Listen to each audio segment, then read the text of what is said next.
Hey everyone, we had Mona from Enzyme. She'll be doing a talk on 5 completely different use cases for Enzyme you would never have imagined. Oh, I was muted. Sorry about that. So we're live now and we have Mona from Enzyme. She'll be doing a talk on 5 completely different use cases of Enzyme you would have never imagined. And I'll let her take it from here. Awesome. Thank you. Cool. Thanks a lot, Sinju and Anna. Great to see you again. My name is Mona. I'm the founder of Enzyme, which was previously known as the Melon Protocol. For those of you old enough to remember that, in 2016, we rebranded subsequently because of a trademark dispute with BNY Mellon to Enzyme. But we've been a DeFi protocol now for 5.5 years. We were also the first DeFi protocol in history to decentralize our governance in February 2019. And we have since released 4 different major versions of the protocol. And every version has evolved drastically what the protocol can and can't do.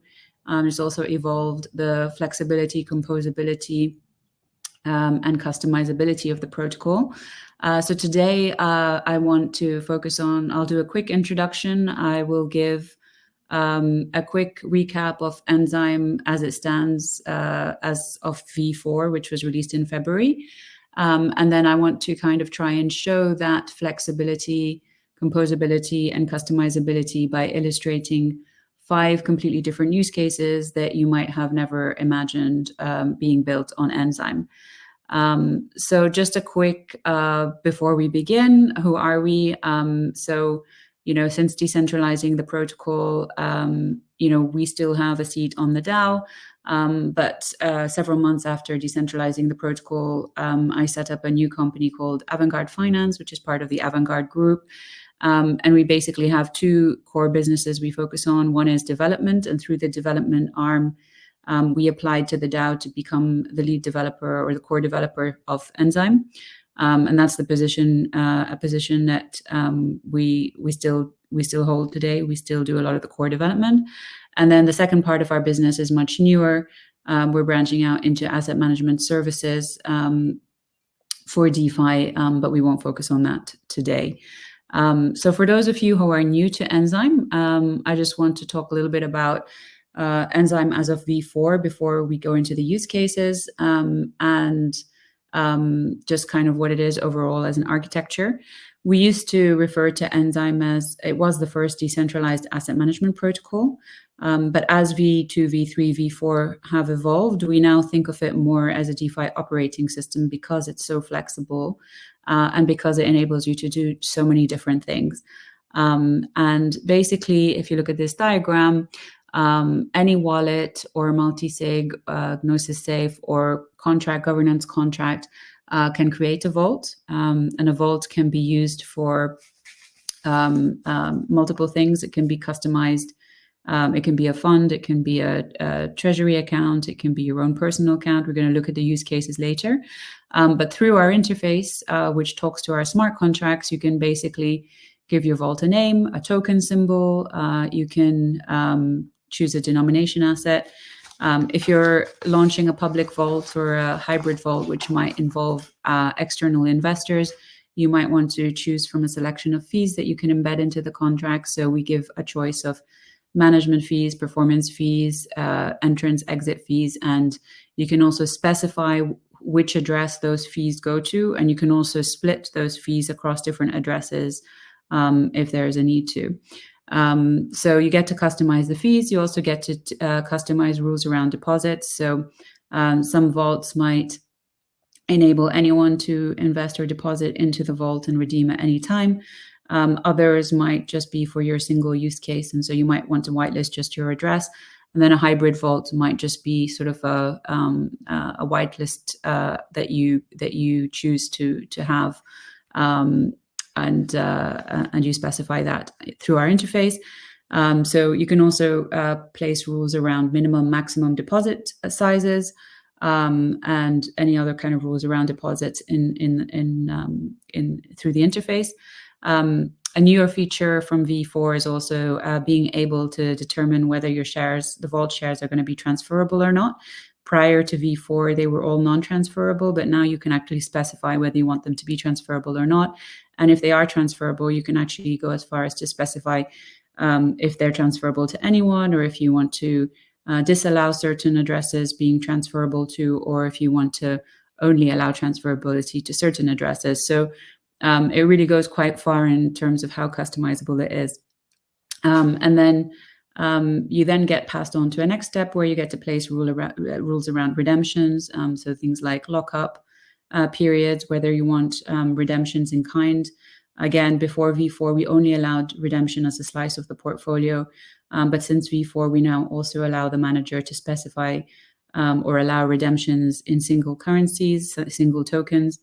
You can specify that you allow redemptions, for example, in USTC, up to a maximum of 10% of the AUM of the vault, and so on and so forth. And then last but not least, but also one of the most important features that you will come across in Enzyme is the controls, the asset management controls, or we like to think of them as risk management policies. And these are policies that you can build into the vault to make sure that you have this concept of being allowed to delegate a trader of the vault or multiple traders to the vault, but you can build in risk management policies to ensure that they can only act within a certain threshold. For example, they can only interact with XYZ protocols, or they can only interact with the following list of assets, or they can't interact with the following protocols. Or very interestingly, also, if a delegated trader loses more than, say, X% of trading slippage in a week, their trading permissions get revoked. So these are all the kind of things you can parameterize. There's probably more that I've forgotten. But once you customize that, you deploy the vault in one transaction to the blockchain. From there on, you can basically interact with all the DeFi protocols that were integrated with from one simple, easy-to-use interface. You get 24/7 real-time historical P&L. You get the intuitive dashboard. You get the portfolio distribution. You get investments, redemptions are taken care of to the extent that you have investors. You get your fees automated, calculated, automated, and distributed in an automated fashion through the smart contracts. You have this investor whitelisting and all the transaction history, which we collect through 7 subgraphs that underpin the Enzyme protocol and collect data emitted on all the various smart contracts. So we've talked a little bit about who we are. We've talked a little bit about Enzyme as a DeFi operating system and in its evolution, and how it's useful to asset management. And I think now is really where we get to the concrete examples. And now I just want to walk you through 5 use cases that Enzyme is being used for today that you might never have imagined. So the first one is DAO Treasury. So this has been really big for us in the last few months because as DAOs have grown, their treasury management has become much more sophisticated. They've had to mature with the size of their treasuries, and their needs have become more complex. And we've all had to evolve with those needs, including the Enzyme DAO. And the features that DAOs look for are the 100% transparency to stakeholders, built-in automated reporting, and controls around risk management. I say controls around risk management, but really importantly there, you can have controls around risk management when you have a multi-sig or a safe, but it becomes really inefficient to manage a treasury and execute a lot of DeFi transactions when you have to get 4, 5, 6, 7 signatures for every transaction. So what Enzyme really allows you to do is delegate trading to a subset of individuals, but with very strict rules embedded in smart contract code, which prevent those individuals from doing anything that the DAO, the overall DAO, hasn't pre-approved. So you get clear controls at a DAO level, but you still encourage that efficiency, and you're looking out for security through the controls embedded in the Enzyme contracts. So it's a really nice balance for people who are in treasury management. And I think that's also why we've seen a lot of traction. Anyone who's been a part of a DAO probably knows how hard it is to chase transactions to get signed. And this really helps allow the efficiency people to act quickly and nimbly and execute without giving them full autonomy, but actually holding them to certain rules and holding them accountable through smart contracts. And then, they get access to the unified simple interface. The stakeholders get access to the 24/7 reporting, which is all provable on chain because of the subgraphs. And you can maintain this decentralization without compromising efficiency or security. The second use case that we've seen is the DeFi hedge fund. So this I would describe as a fund with typically with a compliant structure around it of some sort that uses smart contracts to automate the operational and administrative procedures. So basically, the smart contracts handle the investments and redemptions. Obviously, you can whitelist investments and redemptions to the extent that you have to through whatever legal jurisdiction you're operating in, whatever legal framework you're using. You have the built-in automated reporting, and you have the automated controls around risk management. Now, typically a DeFi hedge fund or any kind of hedge fund, most of them today typically still have to use a fund administrator to give them all of this security, especially the reporting, automated the controls, which are not automated, actually, they're very manual, the accounting, the auditability, and they also manage investments and redemptions. And managers, as a result, end up paying really high fees for all these financial intermediaries. But with Enzyme, you can basically just, go to the interface, set up your rules, build in your sort of administrative and operational processes using the smart contracts. And you might still need some kind of legal layer around it, depending on where you're based. But at least the operational administrative stuff can now be handled in an automatic way with code, therefore cutting out the middlemen or a lot of the middlemen and massively reducing your costs, headache, and time and efficiency. So this is another use case we've been seeing. I forgot to mention, by the way, like on the DAOs, a couple of examples that we've seen are HDAO and Human DAO and FWB DAO have recently moved to use Enzyme as their DeFi treasury. And on the DeFi hedge fund, one of the pioneers on our platform was Rhino, who has like really kind of led the way there and showed other Enzyme managers how to do that. The third kind of use case we're seeing on Enzyme is the building of indexes. So this is just, everyone I hope knows what an index is, but you can basically construct an index on Enzyme and pre-fund it. But what makes indexes different on Enzyme, or I guess in DeFi in general, is that in addition to holding all your core positions, you can also enhance the performance, maybe even outperform a CeFi index by tapping into the composability of DeFi. So for example, if you had an index that was just a very simple index that was 50% ETH and 50% Bitcoin, you could tap into all the integrations we have to earn some funky yields on ETH and Bitcoin. And you would basically probably massively outperform any other index out there today in the centralized finance world, which wouldn't have access to that kind of composability. And then the other thing that makes Enzyme interesting to build DeFi indexes on is the fact that once you have the vault tokens, as I mentioned before, you can configure the vault tokens, or the index tokens in this case, to be transferable. And if they're transferable, you can create all kind of liquidity pools with the vault tokens using Curve, Uniswap, Bancor, or anything else, and maybe even drop your own incentives into those pools, as well as the yield you would, or the commission you would earn, the shared commission you would earn from the trading that occurs in that pool. So this is a really interesting use case that we've been seeing. This is an example of an index on the platform, for example, that's deposited some of the underlying components into Compound and Aave to earn some additional yield on those tokens. The fourth use case, which I think is probably one of the most exciting and definitely one we didn't predict when we built Enzyme, that we've seen, is cross-chain, using it for a cross-chain liquidity bridge.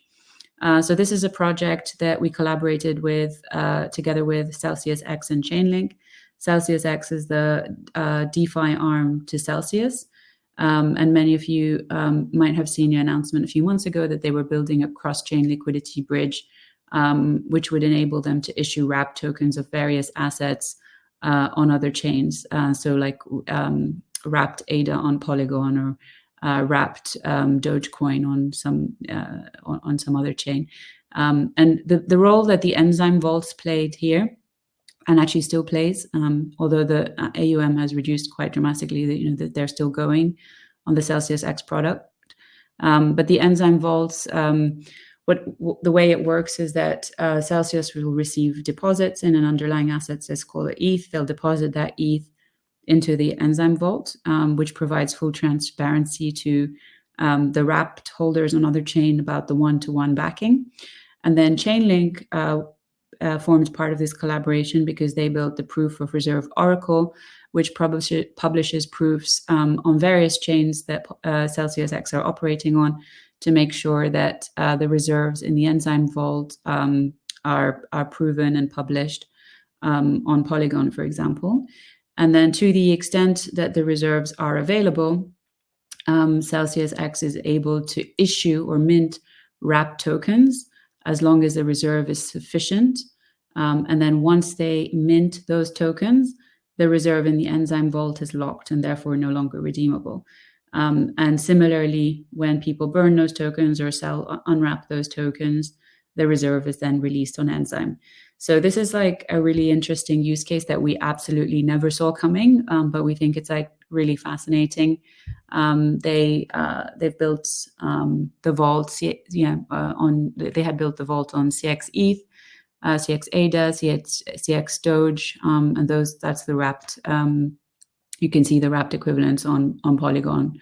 And another cool feature that they were planning to roll out as part of a phase 2 was that the assets in the Enzyme vault could ultimately, as part of a phase 2, also start to earn yield, which could then be split between the wrapped token holders and Celsius. So it's a really cool idea, really innovative. We love this idea. We really enjoyed working on this project. And again, it shows the flexibility of the architecture, the composability, and the customizability.